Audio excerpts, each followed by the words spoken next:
하나님 말씀은 히브리서 13장 9절 말씀 보도록 하겠습니다. 히브리서 13장 9절입니다. 여러 가지 다른 교훈에 이끌리지 말라. 마음은 은혜로서 굳게 함이 아름답고 음식으로서 할 것이 아니니 음식으로 말미암아 행하는 자는 유익을 얻지 못하였느니라. 아멘. 말씀 제목은 다른 교훈에 이끌리지 말라는 말씀을 나누도록 하겠습니다. 다른 교훈에 이끌리지 말라는 말씀을 나누도록 하겠습니다. 우리가 이제 하나님의 말씀을 우리가 깊이 들여다보고 또 뭐 어떤 설교 말씀을 들을 때에 조심해야 될 것은 뭐냐면 좀 분별력을 가져야 됩니다. 그러니까 그럴듯한 말씀이라 할지라도 그 말씀이 내게 들려질 때 내가 듣기에 받을 만한 것과 성경에서 말하는 것이 다를 수 있기 때문에 그렇습니다. 그래서 우리는 항상 말씀에 비추어 보셔야 돼요. 그래야 우리가 곁길로 가지 않고 서는 겁니다. 우리 아이들 이제 말씀 교육은 일부러 그래요. 요즘 세대는 스마트폰에 의한 세대이기 때문에 이렇게 책 가지고 이들이 한다고 해서 거의 받아들이지 않습니다. 그러니까 시각화가 돼가지고. 근데 우리 교회는 계속 그렇게 가면 안 되기 때문에 이제 제가 아이들을 맡은 거고, 처음에는 이제 아이들 뭐 틀어줬잖아요. 사사 하면서. 그걸 다 외워서 허니가 지난주에 그냥 임팩트를 날렸잖아요. 삼손에 대하여 엄청 잘 썼어. 내가 봐도 너무 잘 썼어. 이거는 어떻게 썼냐? 그러니까 사사를 외웠다는 거예요. 노래. 사사. 나시를 구별된 자. 속으로. 속으로 나는 못 들었지. 옆에 있으면 내 옆에 있는데 나 못 들을 리가 없잖아. 너무 잘 쓴다. 그랬어? 그러니까 다 쓰는 거예요. 요즘에 일부러 애들을 논술 쓰듯이 쓰게 만듭니다. 왜 그러냐면 요즘 애들은 스마트폰을 하기 때문에 사고력이 그렇게 뛰어나지 않아요. 그래서 책을 많이 보는 것도 아니고. 그래서 오늘은 이제 특별히 논술에서 스피치로 간 거예요. 네가 설명해봐라. 이 전까지는 내가 다 설명해 줬으니까. 그래서 얘들을 시킨 거예요. 오늘 생각보다 잘했습니다. 일부러 문제를 너무 쉽게 했던 애들이 교만을 떠는 거 너무 쉬운데요. 왜 이런 문제를 하셨냐고. 그래? 다음 주 하자. 그래서 이제 내가 이제 다음 주 벼르고 있어요. 또 이제 어렵게 만들어서. 여기서 애들이 이제 뭘 하냐면, 주입식이 아니라 이제 조금씩 애들이 머릿속에 그림을 그려주는 거예요. 하나님이 어떤 분인지, 이제 성령님에 대해서, 예수님에 대해서, 하나님에 대해서, 구원이 무엇이고, 천국이 무엇이고, 지옥이 무엇인지, 그리고 하나님을 어떻게 믿고 따라야 되는지, 기타 이제 그것까지는 나가지는 않았지만, 어쨌든, 그렇게 하면 애들이 자기 나름대로 이제 머릿속에 그리는 거죠. 예전에는 예루살렘, 이스라엘 수도가 어디야? 나사렛이야. 묻다래로 말 안 할게요. 저 학교에서 나사렛이가 나사렛이네. 목소리 나사렛인데요. 예루살렘을 그렇게 줘도 모르더니 오늘 보세요. 다 알아요. 예루살렘. 이제 주입을 시켜놔가지고. 예루살렘. 애들이 베들레헴은 몰라도 빵집은 알아요. 빵집이 뭔지 알고, 만나가 뭔지 알아요. 이게 뭐지? 하면 애들 만나. 문제는 이제 만나라 하니까 문제야. 쉬워지. 니은인데. 이제 만나, 교체해주고. 그러면 아이들이 거기에서 이제 성경에 대한 눈이 조금씩, 그래서 이제 지금은 인물로 나갑니다. 계속 인물. 사람. 구약에 있는 사람 쭉 나갔다가 신약에 있는 사람, 그 다음에 지명, 그러다가 이제 사건. 그 사건이죠. 여러 사건들. 사건. 그리고 좀 더 나가면 이제 이들에게 이제 성경의 진수를 이제 언약의 관점이 어떤 것이고, 이제 우리 예수처럼 좀 커야 돼요. 고등학생쯤 되면 그때 이제 애들에게 이제 가르쳐야죠. 그렇게 하는 이유는 뭐냐면, 저도 분별력을 가져야 돼요. 성경에 대해서 뭘 좀 알아야 돼요. 근데 오늘날의 세대가 성경이 너무 몰라요. 요즘 세대가. 자라나는 세대가.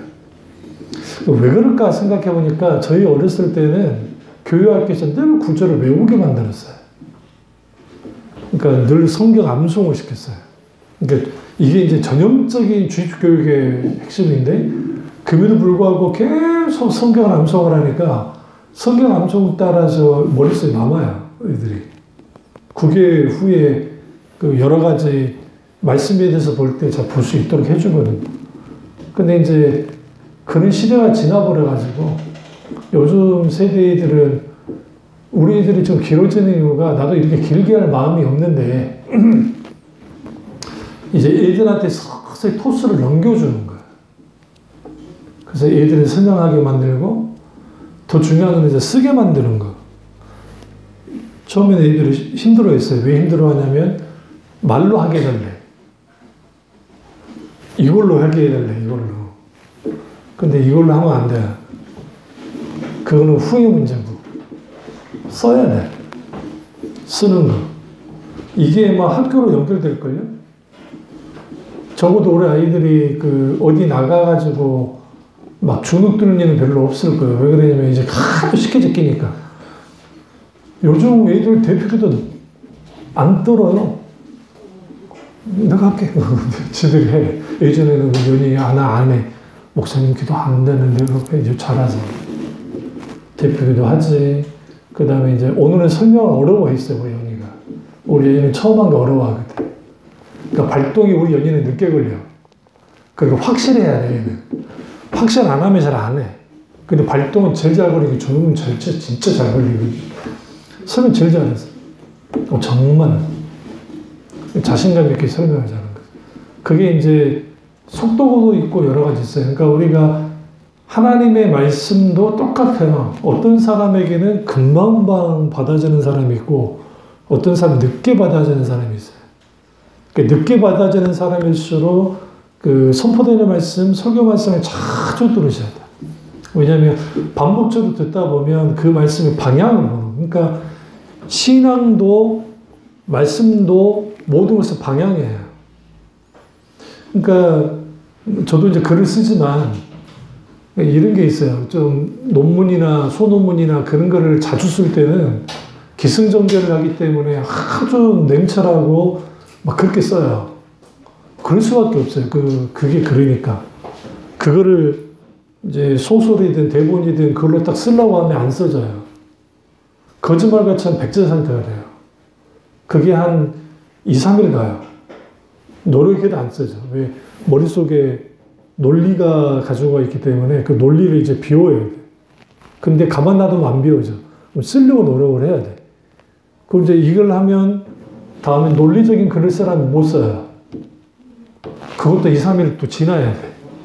그러면 이제 나는 좀 떨어진 사람이 이런지는 모르지만 요즘에는 이제 제가 오늘도 어제도 그랬고 이제 그 메시지 설교 그 말씀을 이제 준비를 계속 하면서 요즘 여호수아를 이제 읽어요. 구약은 여호수아, 신약은 다시 이제 마태복음을 읽기 시작하는데, 그러니까 하루에 구약하고 신약을 같이 보거든요.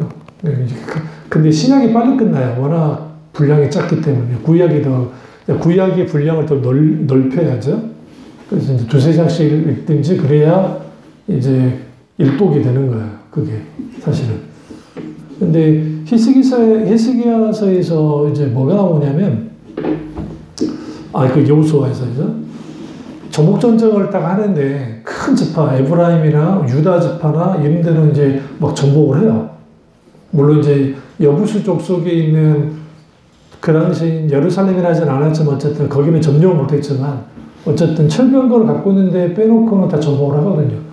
근데 나머지 지파들, 뭐 단지파라든지 납달리라든지 이 지파들이 우리도 땅 좀 달라고 막 그러는 거예요. 그러니까 성경에 여호수아가 이렇게 말해, 너희가 스스로 개척하라 하는 거예요. 이게 왜 중요하냐면 어부주리를 원했어요.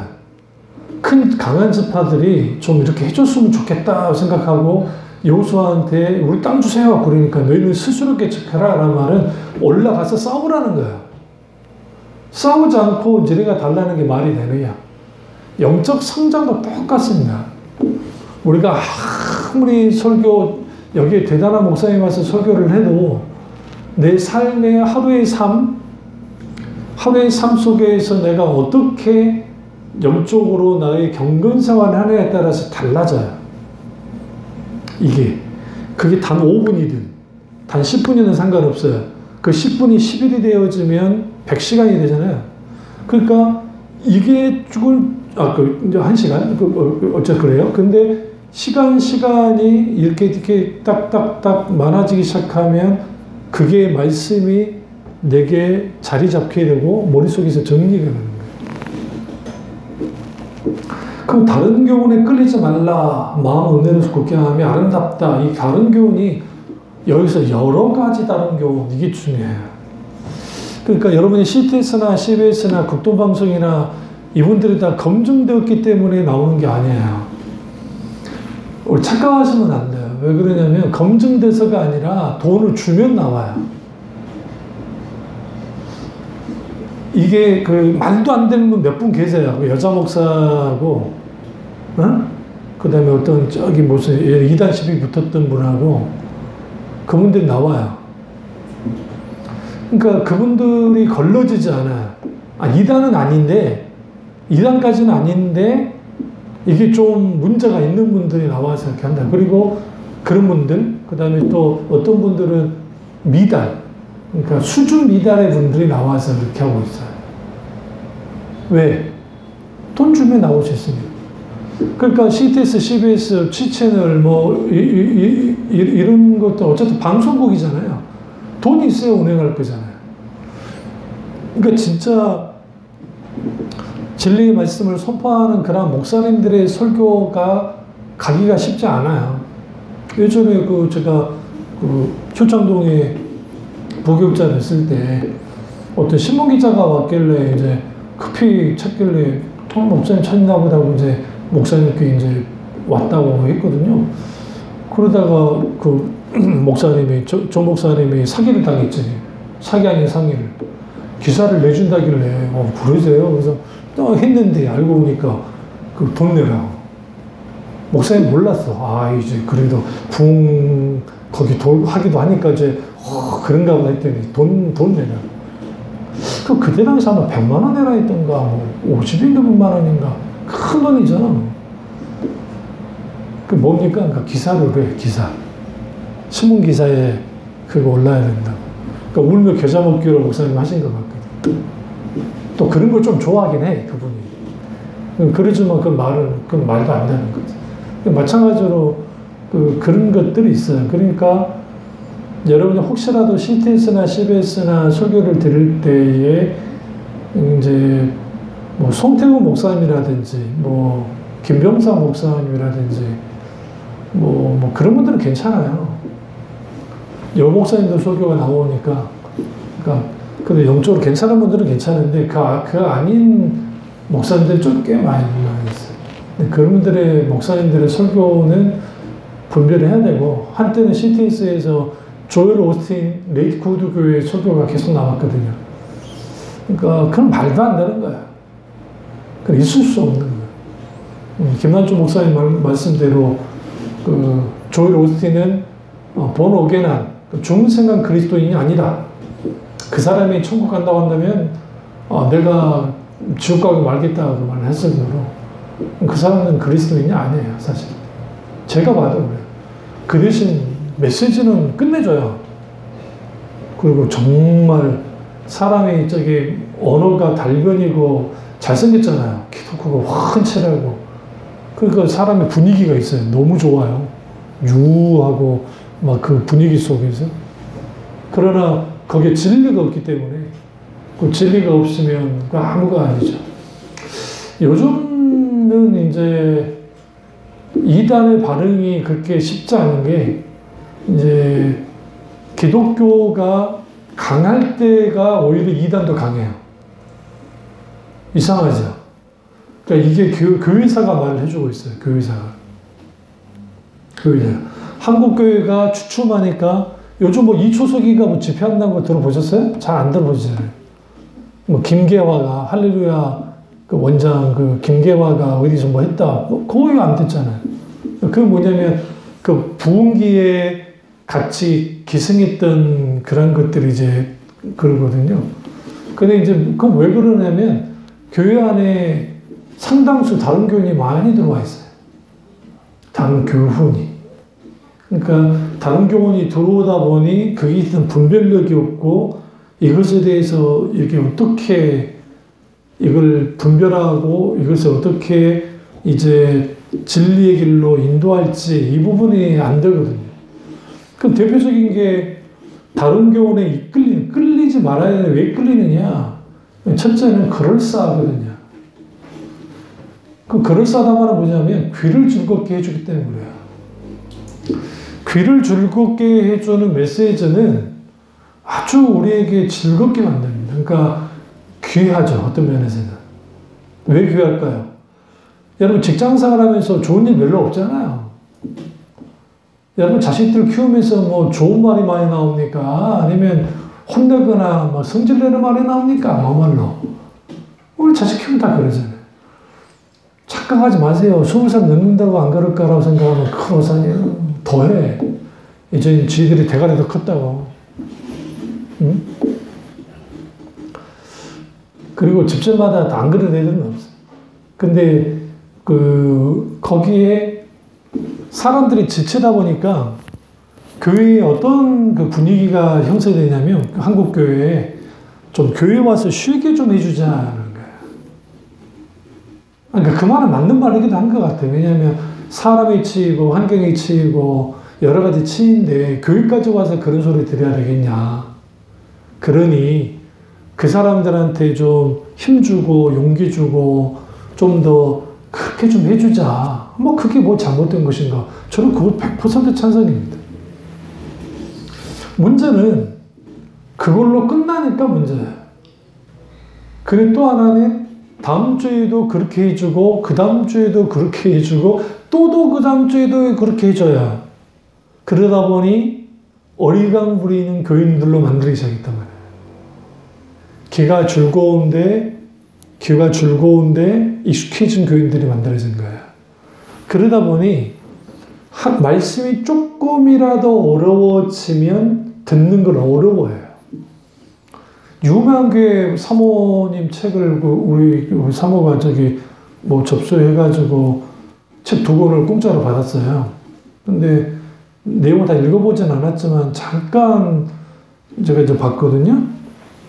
아주 이런 말하면 우리 교회가 교만한지는 모르겠지만 기도와 관련돼서는 아주 밑바닥에 있는 수준이에요. 그러니까 기본 수준도 안 돼요. 그 책 내용이. 왜냐고요? 제가 했던 설교만 들어도 알 거예요. 기도와 관련된 설교들. 그리고 그 문제 해결 방법에 대해서 기도와 관련된 것들. 그러면 거기에 있는 것들을 좀 읽어봐도 거기서 말하는 그 사모님은 나름대로 이제 그 감돌교회 목사님 남편 하면서 참 그리긴 하겠지만 그게 19,000원 정도 할 만한 글도 아니고 그냥 가볍게 읽고 이랬으셨구나 애쓰셨구나 그 정도 수준의 글이에요. 솔직히 말씀드리면. 저는 하나님이 주신 재능이면 재능이라 할지 모르지만 어떤 그 낯선 책도 일단 목차 보고 그다음에 어느 정도 보면 어느 정도 그려져요, 머릿속에. 어떤 글인지, 어떤 책인지. 그러니까 그런 책들을 읽지 말라는 건 아니고 그냥 참고사항 정도로만 하면 돼요. 오히려 기도는 무엇인가 할 때에 기도는 뭐 영혼의 하나님과의 대화이다, 뭐 사귐을 갖는 것이다, 여러 가지 있지만 우리는 왜 기도해야 되는가? 많은 부분들이 뭘 안 다루냐면 기도는 동력을 여는 길이에요. 사실 하나님과 동역하는 거. 우리는 기도는 하나님과 동역하기 위해서라도 하는 거예요. 왜냐하면 하나님은 우리의 믿음을 보시고 우리의 기도에 반응해서 오시기 때문에. 그러니까 기도는 관계적이라는 거예요. 내 문제 해결하는 것만의 기도가 아니라 그는 당연히 그 기도도 해야 돼요. 구할 바로 구해를 했으니까. 그러나 우선순위는 뭐냐면 아버지의 뜻을 아는 거죠. 근데 아버지의 뜻을 알려면 하나님의 말씀이라는 관점으로 봐야 돼요. 그러면 귀를 즐겁게 해주는 설교만 듣고서는 절대로 하나님의 의중과 뜻을 알 수가 없어요. 그런 설교에 익숙해지면 사람들이 거기에 좀 기분도 좋아지고, 그래 나는 이렇게 해야지. 그래서 이걸 이렇게 말해요. 신앙심을 다시 끌어올리는 거야. 내 신앙심을 리셋했다가 초기화시켜가지고 다시 신앙생활 잘해야지. 이때 다시 신앙생활 잘해야지. 이게 특별 새벽기도나 아니면 기타 듣는 집회 때나 아니면 그때 이게 반복되는 거야. 다시 난 잘해야지. 잘할 거야. 잘할 수 있어. 목사님이 그러셨잖아. 또 간증하니까 막 성공한 케이스가 나오잖아. 맞아. 바로 저거야. 나는 저 방향으로 가야 돼. 그러면서 우리는 그렇게 신앙생활을 해야 돼. 할 거야. 그게 반복이 돼요. 이걸 고민했던 분이 존 오웬 목사님이거든요. 청교도의 아버지라고 하네요. 오랫동안 신앙생활을 해왔는데도 불구하고 변화되지 않는 나, 성장하지 않는 나, 무엇이 문제였던가? 이걸 고민을 많이 했던 분이 존 오웬이에요. 영국의 청교도의 아버지라고 하네요. 그러니까 결국은 하나님의 말씀이 내 영혼을 깊이 뚫고 들어와야 돼요. 여러분에게 필요한 게 두 가지가 필요한데, 첫째는 여러분의 전 인생을 끌고 나가는 말씀에 붙들려야 돼요. 그게 저는 어렸을 중3 때 그 말씀을 받은 거예요. 요한복음에서. 나는 너 안에, 너는 내 안에 가고. 그러니까 이걸 임마누엘이라고 하는데, 나와 함께 하신 하나님. 하나님이 우리와 함께 하시다는 임마누엘이고, D는 나라는 뜻이거든요. 임마컴 하면은 너와 함께 하신 하나님. 근데 나와 함께 하신 하나님이, 그러니까 제 신앙의 출발 자체가 으쌰으쌰하는 수모음에서 출발을 했는데, 인격지신 하나님은 요한복음에서 만났고, 요한복음에서 만나는 하나님은 관계적인 분이에요. 내가 너 안에 가고, 너희 안에 가고, 너가 내 안에 가네. 임마누엘, 임마디에, 나와 함께 하신 하나님. 그러니까 나와 함께 하신, 근데 이게 관계적이고 친밀하고도 긴밀한 관계 속에 있는 하나님. 그 하나님이 내게 말을 걸어오시고 내가 그분에게 말을 하고 그분과 교제를 나누는, 그 속에서 나의 신앙의 방향성이 말씀의 방향성도 마찬가지고, 우리 어렸을 때 큐티는 어떤 식으로 큐티를 했냐면, 우리 때가 큐티가 막 붐일 때니까 대부분 은혜 받기 위해서 큐티를 했어요. 많은 사람들이. 실제로 그렇게 했고, 그때 은혜도 많이 받았고. 근데 저는 그때 큐티는 뭐였냐면, 하나님의 말씀을 정확하게 내가 일단 1차적으로 해석해내야 되고, 그리고 그 말씀이 어떤 의미인지를 알아야 돼요. 그리고 거기에 성령께서 깨닫게 하시고, 성령의 조명 속에서 하나님의 말씀을 깊이 들여다보는 거예요. 그러다 보면 때로는 그 말씀이 나를 강하게 붙들린 말씀 가지고 기도로 나가는 거고, 그리고 기도로 나간 그 말씀을 가지고 삶 속에서 살아내려고 애쓰는. 근데 그러지만 또 거기서 실패도 하고 살아내기도 하고 하다가, 그때 뼈저리게 뭘 느끼느냐? 하나님의 은혜를, 하나님 은혜 없이는 안 된다는 사실을 알게 될 때, 거기에 좌절하는 것이 아니라 하나님 은혜를 더 구하게 나가는. 그리고 내 영혼이 하나님의 말씀이 채워주면서 자라나는 나를 보기 시작하는 거예요. 성장하죠, 영적으로. 그래야 다른 교훈에 빠지잖아요. 다른 교훈에 이끌리지도 않고. 여러분이 구원파 집회를 가보면 집어낼 수 있어야 돼요. 근데 얼마나 교묘하게 나오냐면 집어내기 쉽지 않아요. 이렇게 오픈된 집회 속에는 자기들의 특출한 교리를 드러내진 않아요. 그런데 의도로 숨긴 교리들을 드러내요. 그러니까 말씀에 대한 분별력이 없으면 못 봐요. 그러니까 무슨 말을 해요? 그거 기존 교회에서 말하는 거나 공포에서만은 별로 차이가 없더라고. 그렇게도 말할 수밖에 없어. 신천지도 마찬가지예요. 신천지 뭐 처음부터 자기 교리 드러내지 않아요. 절대로. 뭐 이조록에도 마찬가지고, 이초석에도 그렇고, 김기동에도 그렇고, 그런 귀신론이라든지 막 그런 것들도 마찬가지예요. 그러니까 말도 안 되는 해석들을 하면서도 자기들 속에 무슨 귀신을 쫓아내는 막 기적이 일어나니까 하나님이 함께 하시겠다. 그건 자기들 생각이지. 신앙이 진리에서 떠나면 끝장난 거야. 그게 굉장히 중요합니다. 그러니까 하나님이 진리에서 떠난 소위 말하는 성과, 그건 하나님이 하신 게 아니에요. 사실상. 이거는 그 시대에 여러 가지가 맞아서 그럴 수도 있고, 하나님이 하실 수도 있고. 그러니까 우리 이렇게 생각하죠. 사도행전에 나타나는 하나님의 부흥, 눈에 보이는 부흥들, 하나님 하신 건 분명하죠. 그런데 그 중요한 게 성령이 충만할 때 나타나는 게 말씀의 왕성함이에요. 성령 충만과 말씀의 왕성함은 같이 가요. 그래서 여러분이 부단히 주의 종을 위해서 기도해야 돼요. 특별히 말씀, 건강도 건강이지만 말씀에 대한, 그러니까 양의 꿀을 먹이는 말씀을 목사님이 좀 더 잘 전하고 좀 더 말씀을 깊이 하게 해달라. 그래서 목사는 끝까지 배워야 돼요. 배우는 자가 돼야 돼요. 그리고 교인들도 마찬가지로 배우는 자가 돼야 되고. 그게 안 되면 안 돼요. 저도 우리 애들이나 하다가 내가 실수할 오늘 마지막에 실수를 했거든. 귀신같이 우리 예수가 알아챕니다. 그냥 얼떨떨 이 모질이들은 넘어갈 수 있었는데, 야, 목사님, 가만히 있으면 모른 척 해. 맞거든. 내가 순간 착각을 했거든. 실수가 있죠. 있을 수 있지. 그러니까, 다른 교에 이끌릴 때 사람은 귀를 즐거워하는 것에 계속 되어지다 보면 뭐가 거기에 빠지냐면 깊이 사유하는 그리스도의 그게 안 돼요.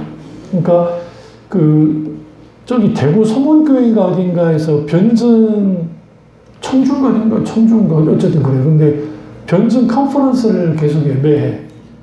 근데 모이는 숫자가 1000명도 안 돼요. 그리고 인터넷에 올려놓은 글들을 보시면 그때 했던 걸 보면 거기에 뭐 많이 들어봤자 뭐 1500명 정도. 적게는 막 200~300명밖에 안 돼요. 왜 그런지 아세요? 어려워요. 그런 걸 싫어해요. 내가 왜 그런 고민까지 해야 되지? 그럼 목사들이나 할 것이지. 그러니까 아이들에게 여러분 자식들에게 질문을 던져봤을 때 하나님은 살아계시는 걸 어떻게 알아? 지옥은 어떻게 알 수 있어요? 천국은 어떻게 알아? 그러니까 어떤 거야? 그 질문을 던져보면 어떻게 할 겁니까? 목사님께 물어봐. 그건 안 돼요. 그는 최고의 보루 수단이 돼야 돼. 여러분이 지혜를 가지고 하나님의 말씀으로 해야지. 근데 그게 잘 안 돼. 안 되다 보면 이제 뭐가 되어지냐면 신앙이 한없이 가벼워지는 거예요. 두 번째가 그건 거예요. 그러니까 다른교회 이끌릴 때 우리가 그런 하잖아요. 그러면 두 번째가 신앙의 한없는 가벼움 속에 있게 돼요.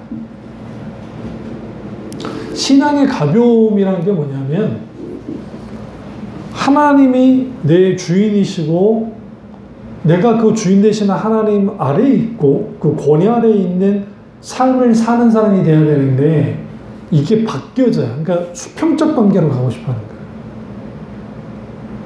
하나님과 내가 수평이 돼야 돼요. 이게 소위 민주주의 체계 속에서 인본주의가 이걸 주장하거든요. 근데 인본주의는 이 관계를 또 엎어놔요. 인간이 위에 있어야 돼요. 종교는 인간이 만들어낸 거니까 인간이 원하는 것을 채워주는 거로 가면 돼. 이게 인본주의거든요. 그리고 궁극적으로는 신을 추방하는 거야. 신은 없어. 인간이 최고의 존재이지. 그게 인본주의거든요. 김정은 교수가 중이었다가 출가도 했다가 예수님을 영접을 하고 울산대학교 교수님인데 기독교로 개종하고 난 다음에 첫 번째 그를 공격했던 사람들이 같이 있었던 조계종에 있었던 그 같이 교회를 말살해놨던 그런 분들도 공격을 했지만 가장 힘들게 공격했던 게 교회 내에 공격이 있다는 거예요. 근데 그들이 누구냐? 자유주의 신학에 빠져있는 인본주의자들. 그들이 더 신랄하게 비판하고 오더라는 거예요. 그럴 때일수록 너무너무 감사했대. 내가 정말 바른 길을 가고 있구나. 진짜 예수를 믿고 있구나. 그러면서 김정은 교수가 했던 말이 그들의 사상으로 어떻게 예수를 대신하냐는 거예요. 인격체신 예수를 내가 만나보니까 예수가 무슨 성인이라느니 예수가 무슨 사회 구원을 위해서 앞장됐던 혁명가라느니 예수가 그런 식으로 말하는 것에 대해서 분노를 참을 수 없었다는 거예요. 왜 그러냐면 본인이 만난 예수. 근데 이분이 한기찬 목사님 설교로 듣고 깨졌더라고. 서울신대 예전에 신대 교수, 지금은 이제 그 신촌 성결교회인가 그 담임 목사님이세요. 저도 한기찬 목사님 좀 알긴 하는데 개인적으로 알지는 않지만 참 좋으세요. 그리고 정말 강의 능력도 있으신 분이고, 근데 정말 잘 가르치시거든요. 일반 틀에 매이지 않고 그렇게 막 잘 하세요. 근데 거기에 그러니까 늘 들었던 말이지만 성령이 중요하신 걸 죄의 문제에 딱 걸려 넘어진 거예요. 깨지는 거죠. 그리고 난 다음에 눈이 벗겨져서 보니까 예수 그리스도로 말미암아 모든 죄가 사해졌고 하나님 은혜로 말미암아 구원 받는다는 사실을 알게 되니까 불교에서 그렇게 말했던 수많은 죄악과 그런 그 해결의 문제들, 세상에 있는 모든 이게 한 방에 정리되어 버리더라고요. 그러니까 진짜가 뭔지 가짜가 뭔지를 알게 되더라는 거예요.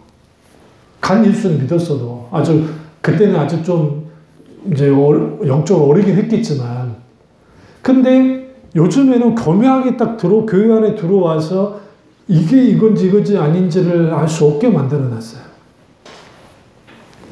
그래서 한 시대에 하나님께 쓰임받았던 찬양 사역자들이든 뭐 찬양 그룹이든 아니면 어떤 모임들이든 그들을 딱 들여다보면 혼합되어져요.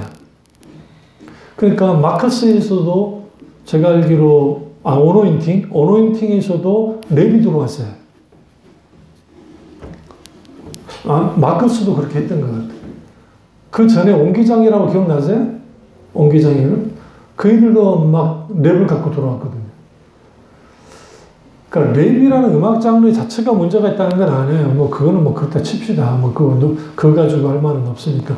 근데 하나님께 찬양할 때 적극적으로 확 한다면 자기 기분에 맞춰서 그러니까 자기가 좋아서 찬양하는 거야. 자기가 좋아서. 내가 주님을 높이고 성령의 길몸 속에서 하나님 그분의 은혜를 구하여 나아가야 되는데 그게 안 되는 거예요.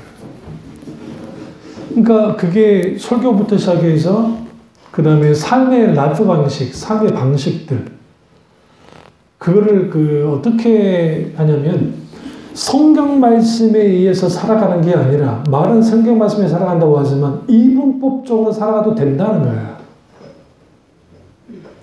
암묵적으로 대놓고는 하진 않지만 그게 대표적인 게 술 문제예요. 주초 문제.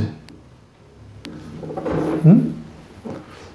단순히 술 먹으면 지옥 갑니까? 지옥 안 간다니까요. 이찬수 목사님도 잠깐 보진 않았지만 술을 마시면 지옥 간다고 하는 잘못된 가르침에 대한 2가지 반박하면서 올려놨더라고요. 굳이 내가 보진 않았어요. 내가 그분 별로 좋아하지 않으니까. 근데 여기서 말하는 것은 다른 교훈 속에 가장 중요한 게 내가 그러면 술 안 마시고 담배 안 피우니까 난 믿음이 참 좋은 겁니까? 아니거든요. 기본이거든요, 기본. 그건 기본인 거예요. 그리스도인들은 하나님과 나 사이에 가로막는 것을 제거시키는 사람들이에요. 그게 자식일 수도 있어요. 아니, 자식을 하나면 더 사랑해버린단 말이지. 안 되지. 돈일 수도 있어요. 제가 우리 어머니한테도 그렇고 하지만 조심해야 될 게, 교회에서 봉사할 때 자식이 목사하니까, 나 목사님, 내 목사 자식을 위해서 이거 하고 막 해야지. 그거 잘못된 거라니까요? 그건 안 해야 돼. 내 자식이니까 그러는 게 아니라, 주의 종을 섬기고, 하나님께 영광을 드리기 위해서 해야 되는 거예요. 근데 이게 섞이면, 이게 아마 웃기게 되는 거예요. 애매모호하게 돼요. 이게. 그러니까, 내 자식이기도 하고, 교회 뭐 목사든 사모든 하니까, 그 돕고 하는 것들이 하나님께 영광을 위한 것이 아니라, 그냥 자식이니까, 그래, 고생하니까, 그렇게 더 해줘야지. 그것까지는 그럴 수 있어요. 그런데 그것이 자칫 잘못하면 한 걸음 더 나가게 되어지면, 하나님의 영광을 가로막아요. 그럴 때는 아예 하지 않는 게 중요해요. 근데 그런 실수들을 쉽게 해요. 교회 안에서. 그러니까 우리 다른 교우는 교묘하게 들어오는데 그냥 들어오는 게 아니라 틈새는 아주 작아요. 그래서 이번에 그래서 뭐 정교에서도 막 이제 동성애를 지금 그리스 정교회에서 동성애 합법화, 결혼 합법화. 정교는 굉장히 보수적인 교단이에요. 러시아 종교도 굉장히 보수적이고, 그래서 소유럽과 동유럽 중에 동유럽이 굉장히 보수적이라 이슬람 사람들 막 시리아 난민도 왔을 때 동유럽 국가는 안 받아줬어요. 같은 유럽 국가 안에 있어서도. 또 그리고 난민들도 거기를 별로 안 가고 싶어 있어. 왜? 경제력이 너무 차이가 나니까 좀 경제력 좋은 나라나 가고 싶어서. 그러기도 있긴 있었잖아요. 그러나 그것마저 풀었단 말은 무슨 말이냐면 그만큼 세수가 됐다. 그 왜 그렇게 하느냐? 종교도 카톨릭도 개신교도 숫자가 털털 털리거든요. 가면 갈수록 숫자가 적어져요. 그러니까 로마 카톨릭의 이탈리아에서 그 주일날 미사에 참석하는 전 국민의 퍼센트가 얼마 된가? 20%도 안 돼요. 청년으로 가면은 거의 안 가요. 우리는 카톨릭 국가니까 다 그냥 가가지고 미사 들까 치면 안 그런데, 그럼 제일 잘 드리는 나라가 우리나라. 숫자는 한 700만 이상 될 텐데, 700만, 600만 정도? 그러니까 우리나라 카톨릭 많아요. 오히려. 그 다음에 잘 나오는 데가 저기 아프리카, 남미 쪽. 그쪽이 미사를 잘 드네요. 그러니까 세상과 야합하려고 그렇게 가는 거. 카톨릭도 마찬가지고, 종교도 마찬가지고, 개신교도 마찬가지예요. 종교화되어지는 그렇게 되죠. 그럼 열지 말아야 다 열어버린 거예요. 그래서 우리는 신앙의 한없는 가벼움 속에 있게 되어지면 전통이라든지 의식이라든지는 아주 엄숙하게 들을지 모르지만 하나님과 나와의 관계 속에서 딱 들여다볼 때 그 사람이 진짜 하나님을 중요시하느냐 어떠느냐는 어떻게 알 수 있냐면 내가 하나님을 위해서 얼마나 손해보느냐야. 손해를 봐받는 거야. 그러니까 하나님에 대하여 손해볼 줄 아는 사람들은 신앙생활을 제대로 하고 있는 사람들. 실제로. 그러지 않는 사람들이 굉장히 많아요. 그러니까 잠실에 손병 목사님 교회가 그래도 거기에 교회를 이제 사서 가게 된 이유가 한 권사님의 헌신 때문에 가능했던 거지. 그 목사님이나 나나 도끼 객끼인데 돈 없기로는 아주 유명하지. 진짜. 또 그 교회 재정으로 그걸 한다는 게 쉽지는 않고, 뭐 그 전에 하긴 하셨지만, 그래도 너무 잘하셨거든요. 귀하게. 그 헌신하셔가지고. 그 헌신 속에서 그렇게 된 거잖아요. 그런 거 찾아보기 힘들어져요. 그러니까 여기 그 교회 하나도 교회를 지었지만, 거기에 돈이 없어서 못 들어가거든요. 저 앞에 있는, 지금 짓고 있는 교회, 다 지은 교회. 저쪽에 있는 교회에 했는데 불구하고. 그, 저기 월세, 지금 자기들 그 있는 그쪽에서도 돈 들어가고, 이쪽에도 돈 들어가고. 어려워요. 그러니까, 그, 인건비도 올라가 있지, 이거 건자재 이거 다 올라가 있지. 거기다 또 내부 분란이 나가지고 건축 반대하는 사람들이 목사님께 들이받고 싸우고 난리가 났었지. 비록 다 나가긴 했으니까. 근데 왜 나간 줄 아세요? 안 나가면 그 자기들이 감당을 해야 되거든. 옛날에는 교회를 건축하면 사람들이 몰려들었어요. 교회만 지어도. 그래서 같이 하면 하나님이 복 준다고 생각했기 때문에. 지금은 교회를 지어놓으면 먼저 뭐부터 빚이 있나 없나. 그걸 어떻게 하시느냐? 헌당을 했나 안 했나. 입당은 그냥 빚이 있어도 입당을 하는 것이고, 헌당은 뭐냐면 말 그대로 봉헌. 빚을 다 청산하면 헌당이 되는 거예요. 그러니까 지금 현재 우리나라 큰 교회들이 있죠? 지어진, 아직도 헌당 못한 교회가 많아요. 2만 명 되는 교회도 아직도 헌당을 못했어요. 우리 교단에 있는 그 큰 교회, 저기 지하철역하고 연결된 강남에 있는 그 교회도 헌당을 못했어요. 왜 헌당을 못했냐? 아직도 빚을 청산을 못했거든. 소원을 내서 하겠습니다라고 하는 것은 분명히 다 됐어요. 목표액이. 아직 헌금을 안 한 거야. 아직은 안 된 거지. 그러니까 내가 헌당했단 말 들어본 적이 없어요. 아직 헌당이 안 된 거야. 그러니까 그건 뭐냐?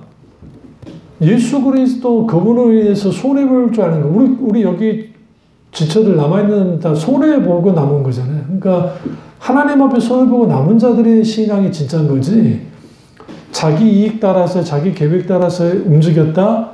이거는 하나님과 그들의 관계가 계산적인 관계 속에서 움직이는 거예요. 그러면 하나님은 그것을 잘 들여다봐요. 신앙의 한없는 가벼움. 그들에게 있어서 하나님은 중요한 분이 아니야. 내 삶이, 내 인생이, 내가 살아가는 더 중요한 거지. 내 가족끼리 잘 먹고 잘 살고 하고 하면 되는 거야. 신앙은 격가지. 교회는 여기 번이야? 담도 교회 많은데? 그러나 거기로 간다 할지라도 하나님께 대하여 그렇게 반응한단 말이에요. 그러니까 그런 사람들 속에서 하나님이 복을 주실까? 절대로. 절대로 하나님이 복을 줄 수가 없어요. 저나 여러분이나 우리 자녀들이 믿음의 조상 아브라함의 자손들이 자손의 복을 받은 것처럼 그게 되어지려면 기꺼이 아브라함이 이삭을 하나님께 바치는 손해를 감수하잖아요. 기꺼이. 그러니까 하나님이 복 준 거예요. 이삭이 하나님 때문에 어떤 손해를 감수합니까? 아비멜렉이 우물을 빼앗을 때마다 싸우지 않고 계속 바보처럼 움직이잖아요. 옮기고 안 싸우고 옮기고. 누가 봐도 바보지. 그리고 아비멜렉의 영토 끝에 딱 끝에 그것까지 빼앗으려 했어 아비멜렉이. 근데 거기를 팠는데 또 물이 나오네. 충격받은 거예요. 이럴 수가. 이삭이 건드렸다고는 내가 골로 가겠구나. 다 빼앗아 놓고 그건 네 가져. 가져갔기는 아브라함이 다 파놓은 건데 그래서 거기서 뭘 맺어요? 계약을 맺어요. 그리고 난 다음에 성경을 보세요. 하나님이 이삭에게 더 복을 주셨더라 라고 하면서 그 아버지 아브라함보다 더 큰 복을 받았더라 성경 말하고 있어요. 그게 단순히 물질적 뿐만 아니라 여러 모든 것. 그리고 이삭 이후에 딱 오는데 손해 안 보기로 유명한 아들로 하나, 그게 야곱이. 야곱은 절대로 손해 안 봐. 다 자기가 점치해야 돼. 그러니까 하나님이 일단 놔둬. 이런 놈은 놔둬야 돼. 욕심 많으니까. 놔둬가지고 그때마다 하나님이 이제 단련시키시고 만지시고 다듬으시죠. 그러고 난 다음에 그가 포기할 때 내려놓을 때 그게 베냐민을 내려놓는단 말이에요. 우리 이 사건을 성경의 관점에서는 아브라함이 이삭을 바친 사건과 똑같은 사건이에요. 사실은 야곱의 입장에서 야곱을 이집트로 보내겠다. 그리고 그 아들이 죽어도 상관없다. 설사 돌아오지 않아도 나는 개의치 않겠다. 나는 지금 하나님의 언약을 지켜야 되겠다. 기경이 들어서 우리는 살아남아야만 해. 왜? 하나님이 자손을 번성케 한다는 언약, 땅을 주신다. 그 언약이 있으니까 그 언약만 난 지킬 거야. 내 생명보다도 더 큰 내 베냐민은 내가 내어줄 거야. 유다가 그러면서 그랬잖아요. 아버지, 만약에 베냐민이 무죄인이 생기면 내 자식들 다 죽여도 됩니다. 나도 죽을게요. 그러니까 얘야, 그럴 필요 없어. 하나님께 대해 그 말 하잖아요. 이르면 이르리로다. 그래요. 이게 여러분 그 사건이 하나님 앞에 그 언약을 지키면서 예전에 야곱 같았으면 야 기분 들었어. 내려가자. 가버려도 될 텐데 야곱이 그러지 않았어요. 목숨 걸고 손해봤단 말이에요.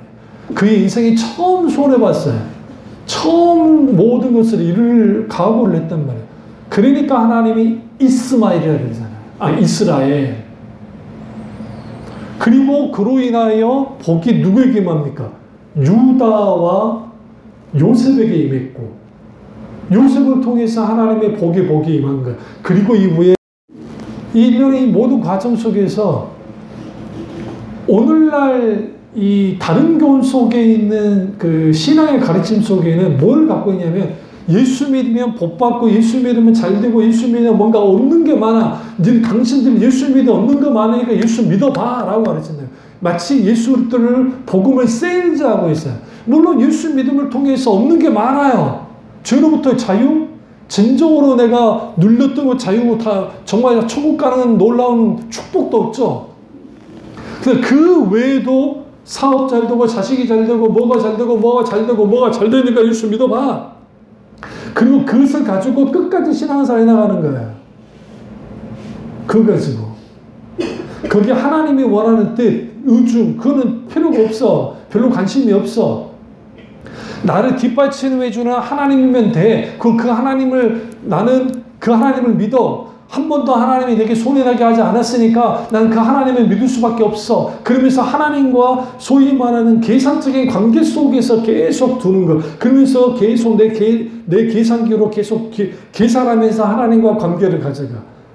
그래, 거긴 정작 하나님 앞에 자기 자신이 온전히 내려날 것들 내려오지 않는, 자기를 부인하고 자기 십자가를 주고 따르라고 하는 그 말씀을 따라가지 않는 그러한 일들이 일어나는 거죠. 뭐 때문에요? 다른 교훈에 이끌리게 되어서. 우리 신앙은 어떠한지를 볼 필요가 있습니다. 내가 정말 다른 교훈에 이끌리지 않고 영적인 분별을 갖고 있는가? 그렇다고 한다면 말씀에 깨어 있어야 됩니다. 여러분 설교 말씀에 깨어 있으시고 매일매일 설교를 읽으세요. 힘드시면 조금은 읽으려 노력을 하세요. 그리고 그 속에서 말씀의 눈이 열렸을 때 우리 앞에 있는 여러 신앙의 모습을 가지고 들어온 것들을 잘 분별해서 우리 온전히 하나님 말씀에 굳게 서는 그런 저와 여러분 되시기를 주님으로 축원합니다. 기도하겠습니다. 기도하실 때 선포되어 있는 말씀이나 이 말씀이자 우리 말씀 되기를 기도하겠습니다.